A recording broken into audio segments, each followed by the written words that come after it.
کۆمیسیۆنی هەڵبژاردنەکانی عێراق ڕێنماییەکی تایبەت بە هەڵبژاردنی پەرلەمانی کوردستان دەردەکات.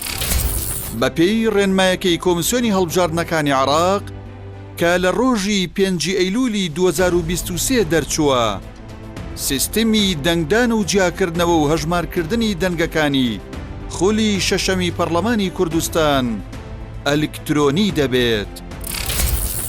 بڕیارە هەڵبژاردنی پەرلەمانی کوردستان لە 25 شوباتی ساڵی 2024 ئەنجام بدرێت و کۆمیسیۆنی عێراق بەڕێوەی دەبات. هەرێمی کوردستان یەک بازنەی هەڵبژاردن دەبێت. بەپێی ڕێنمایی کۆمیسیۆنی هەڵبژاردنەکانی عێراق هەر چوار پارێزگاکەی هەرێمی کوردستان یەک بازنەی هەڵبژاردن دەبن. لە ڕێنماییەکەی کۆمیسیۆندا هاتووە بە پشتبەستن بە یاسای هەڵبژاردنی پەرلەمانی کوردستان ژمارە 1 ساڵی 1992 هەموارکرا و هەرێم یەک بازنەی هەڵبژاردن دەبێت. دیاریکردنی هەرێمی کوردستان بە یەک بازنەی هەڵبژاردن لە لایەن کۆمیسیۆنی عێراق لە کاتێکدایە بەهۆی ناکۆکی لایەنە سیاسیەکان لەسەر یەک بازنەی و چوار بازنەی و کورسی کۆتاکان نەتوانرا یاسای هەڵبژاردن هەموار بکرێتەوە.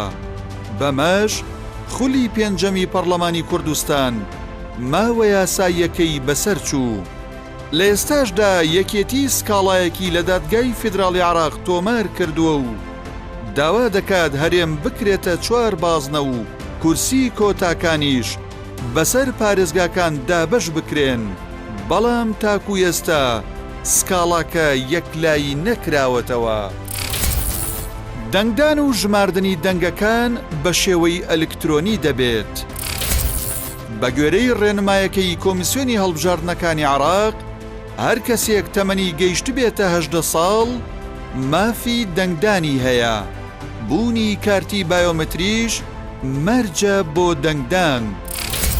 سەبارەت بە شێوازی دەنگدانیش کۆمیسیۆن ئاماژەی بەوە کردووە کە دەنگدانەکە و ژماردنی دەنگەکانیش بە شێوەی ئەلکترۆنی دەبێت و دەنگدەر بە شێوەی نهێنی دەنگ دەدات.